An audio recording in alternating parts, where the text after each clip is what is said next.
Thanks for joining us for the interviews of the 2022 candidates for Asheville City Council.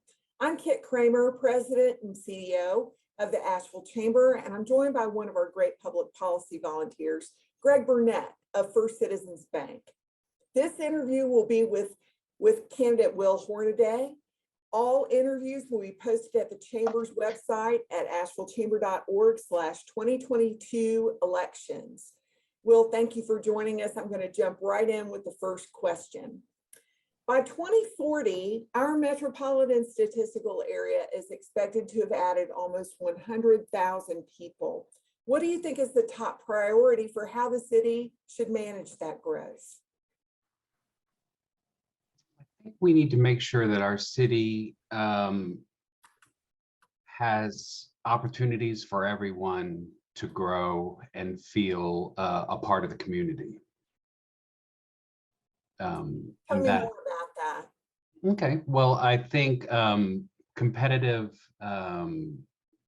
hiring of jobs is key in the long-term growth of the city, to make sure that there's job opportunities for everyone in the community to be able to afford, which is an expensive place to live, that there are jobs that are allowing people to stay, and that they want to be here and they don't move away. Like, our son is 18 and going to college, and I want him to be able to, if he wants to be able to reassimilate back into this community that he grew up in, and have job opportunities outside of remote work.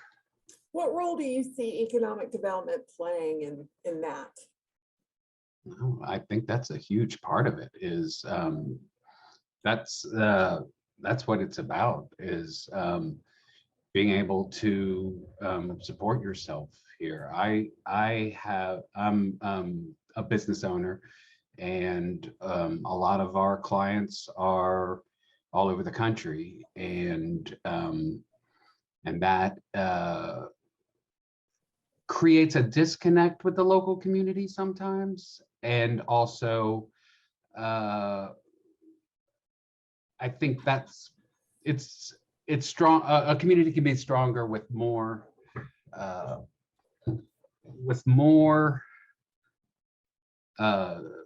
support from the city council on how we stay connected together. Well, how do you balance policies like increasing density along certain corridors as a way to accommodate the need for housing with neighbors who may be uncomfortable with growth or change within their neighborhood? That's something that hits close to home, because that's something that I'm a community person, and our community has that happening, where 35 residences are lost, while 18, I believe was the final number, affordable units were brought in, and more density was brought in. And I think infill is always the answer to look at first, just from an environmental point of view, where the loss of those homes and those materials could be lessened by adding denser infill along corridors, growth corridors. We're talking about Charlotte Street. So those growth corridors should be densely infilled, and the zoning laws that are currently there and the overlay districts should be looked at to make sure that the city and the community is all understanding what that growth is. There's a lot of confusion on how that growth is going to look, and that causes the discomfort and lack of trust. There's a little bit of lack of trust, and I think as long as everything's the more we talk to each other, the better I think we go, and the less we work it out on social media. The less we bicker on social media, and the more we talk as a community, the stronger we can grow and find ways to use underutilized parts of our city, because it's a small, there's not a lot of growth potential. So the more that we grow in our underused areas, the better we can grow together with and bring the community along. Well, what do you think the role of the business community is in our city? I think the business community dictates the tone of the city in a lot of cities, and in this city, and we need to, the business community has a responsibility for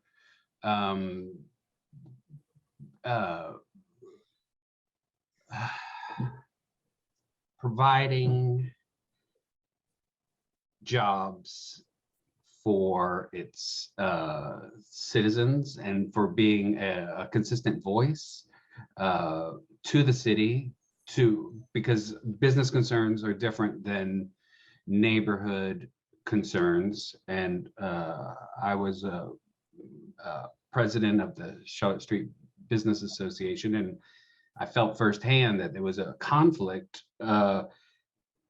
between, not a insurmountable conflict, but there are specific business interests that we worked through. For an example, the road diet that came through, that was a combined effort of neighbors and the business community, knowing that the road wasn't safe, the road needed to be activated more with pedestrians and cyclists. And by working together, we got to where I think everybody looks back and sees that as a success. So, Will, in general, where do you get your information as to what's going on in our community? I read the newspaper and I talk to people. And I was just talking to my wife that you can get bits of information from a lot of sources, including the newspaper. And there's sometimes they'll run with the story for a long time and then kind of drop off, and you can't totally commit. I think we have to talk to each other and communicate with people more than relying on a lot. The news source is a great asset, but I think we need to rely on, again, communication. If you're elected to council, then how will you reach out to our business community to give them a voice?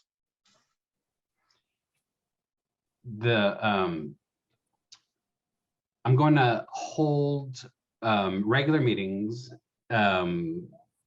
where ideas can be brought or concerns brought. I'm available on email, and if it's something that's directly conflicting with a specific group or business, I think we owe it, for transparency and for just getting to understand each other, to speak directly to businesses. What's your stance on the issues that are affecting downtown businesses, such as camping and panhandling? We just returned from Chicago early this morning, and and it's not anything unique to Asheville, the camping or panhandling. And I feel that every city is feeling that impact of that's hitting it's stressing a lot of city services. And it's a terribly complicated situation of balancing the homeless population and the underpaid and